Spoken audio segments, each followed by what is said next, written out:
เกิดเหตุดินเจือนหุ้นแห้งที่บ้านน้ำเคียนแขวงไสสมบูรณ์เฮือนเสียหายหมดหลังสบายดีท่านผู้ชมและท่านผู้ฟังที่เคารพทุกท่านมื้อนี้พวกเราขอรายงานข่าวด่วนที่เกิดขึ้นเมื่อบ่ดนมานี้เป็นเหตุการณ์ที่น่าเศร้าใจซึ่งเกิดจากภัยธรรมชาติที่บ่คาดคิดรายงานจากพื้นที่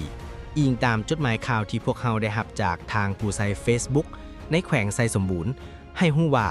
เหตุการณ์ดินเจือนได้เกิดขึ้นในเวลาประมาณ 3 โมงเช้าของวันที่ 30 มิถุนายน 2025 ภัยพิบัติครั้งนี้เกิดขึ้นอยู่บ้านน้ำเคียนเมืองห่มแขวงไสสมบูรณ์ฝนที่ตกหนักติดต่อกันตลอดทั้งคืนได้เฮ็ดให้ดินซุ่มน้ำและอ่อนโตส่งผลให้เกิดเหตุดินเจือนอย่างกระทันหัน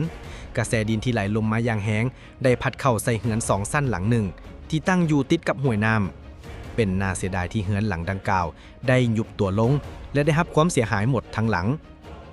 ความเสียหายและผู้บาดเจ็บ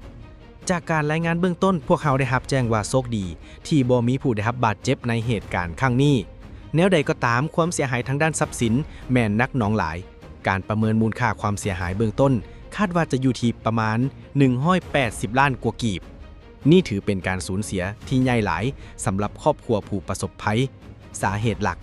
สาเหตุต้นตอของเหตุการณ์ดินเจียนครั้งนี้แม่นมาจากสภาพฝนตกหนักติดต่อกันตลอดคืนซึ่งเฮ็ดให้พื้นดินบ่สามารถรองรับน้ำฝนจำนวนหลวงหลายได้อีกต่อไป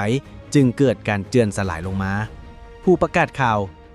เหตุการณ์ดังกล่าวเป็นการเตือนให้พวกเราทุกคนได้รับรู้ถึงอันตรายจากภัยพิบัติธรรมชาติโดยเฉพาะในช่วงฤดูฝนพวกเขาขอแสดงความเห็นใจต่อครอบครัวผู้ประสบภัยและหวังว่าจะมีการช่วยเหลืออย่างรีบด่วนเพื่อบรรเทาความเดือดร้อนพวกเขาจะติดตามสถานการณ์และรายงานให้ท่านทราบต่อไปขอขอบใจ